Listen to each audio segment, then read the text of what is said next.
आगरा में सुल्तानगंज के पुलिया के पास टाउन हाउस ओक होटल बीबी ग्रैंड में ओयो कंपनी द्वारा संचालित है, जिसमें ओयो कंपनी द्वारा होटल संचालक पर अवैधानिक कार्रवाई करने के उपरांत संचालक की अखबार पत्रों के माध्यम से संचालकों की छवि को धूमिल करने की कोशिश की और ओयो कंपनी द्वारा जालसाजी के संबंध में जिसके संबंध में शहीद स्मारक पर प्रेस कॉन्फ्रेंस का आयोजन किया गया, जिसमें होटल के संचालक शुभम कुमार उपाध्याय यानी ऑपरेशन हेड ने मीडिया कर्मियों को बताया कि ओयो कंपनी द्वारा संचालित होटल में सुविधाएं के नाम कैसे ग्राहकों को गुमराह किया जा रहा है। इकरारनामे करते समय ओयो कंपनी की तरफ से अंकित अभिषेक यानी स्टेट हेड और अक्षय आश्रय तलवार के द्वारा किया गया, जिसमें तथ्यों को छुपा लिया गया, जिसकी शिकायत ओयो कंपनी के उच्च अधिकारियों को बार बार अवगत कराया गया, लेकिन फिर भी कोई कार्रवाई नहीं की गई। कंपनी की डिजिटल ऑडिटिंग और व्यक्तिगत ऑडिटिंग होने के बाद भी संचालकों के ऊपर पेनल्टी लगाई जा रही है। ओयो कंपनी अपने कमरों को फुल दिखाकर अपने बाजार में खयाती को फर्जी तरीके से बढ़ा चढ़ाकर दिखाकर ग्राहकों को गुमराह कर रही है। संचालकों ने प्रेस वार्ता कर ओयो कंपनी को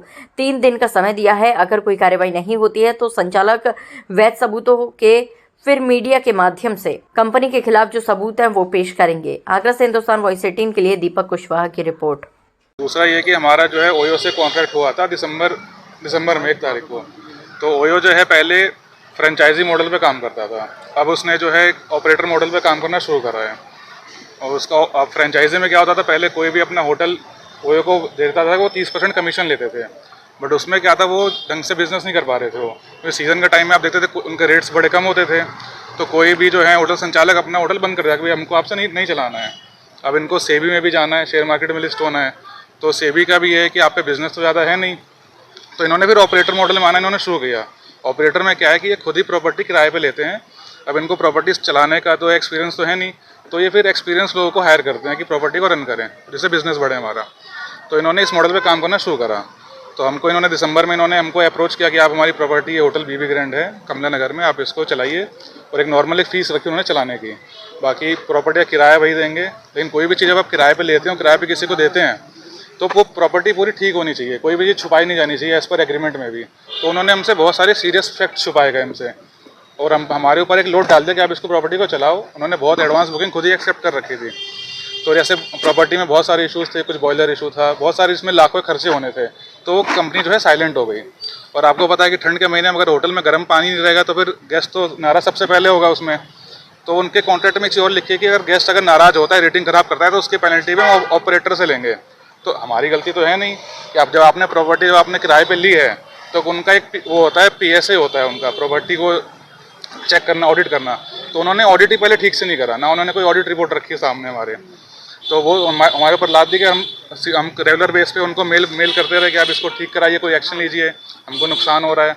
वो कुछ नहीं, उन्होंने सुनना ही बंद कर दिया उन्होंने। तो स्टार्टिंग में उन्होंने हमसे 2.5 लाख रुपये का डिपॉजिट लिया कंपनी ने at the time of agreement, और सिक्योरिटी के तौर पे 4,80,000 का एक चेक लिया और एक 50,000 का चेक लिया।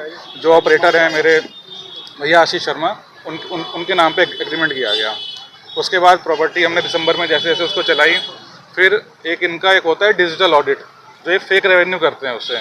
मैंने इस चीज़ को सेबी को भी चिट्ठी लिखी हुई है कि इस चीज़ की जांच करें, नहीं तो आने वाले टाइमों में अगर ये फेक रेवेन्यू बढ़ता रहेगा तो पब्लिक में गलत रेवेन्यू जाएगा, जिससे शेयर मार्केट में आने वाले टाइम में लोगों को बहुत लॉस हो सकता है।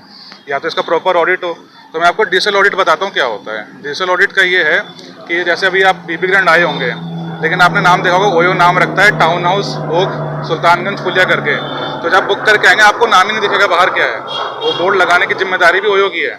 तो अगर कोई आदमी बुक करके आया, उसको होटल नहीं मिला, वो वहाँ से चला गया, तो लोकेशन वो कैप्चर कर लेता है। फिर वो ये मानता है कि वो आदमी वहाँ पे रह के गया है, इसका मतलब उसने पैसे भी दिए होंगे और हमारे ऊपर रिकवरी बढ़ाते चले जाएँ वो धीरे धीरे।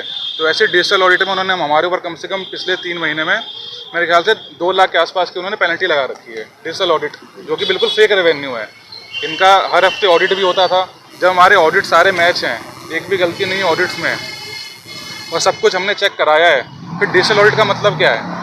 अगर हमारे रजिस्टर की एंट्री सब मैच हो रही है, हमारी ऑनलाइन एंट्री सब मैच हो रही है, तो डिजिटल ऑडिट से आप फेक रेवेन्यू क्यों कर रहे हो? आप उसका लोड हमारे ऊपर क्यों डाल रहे हो? और आने वाले टाइम में जनता पे भी लोड पड़ेगा इसका, जो इनको IPO में जो इनको पैसा लगाएगा बाद में जाके।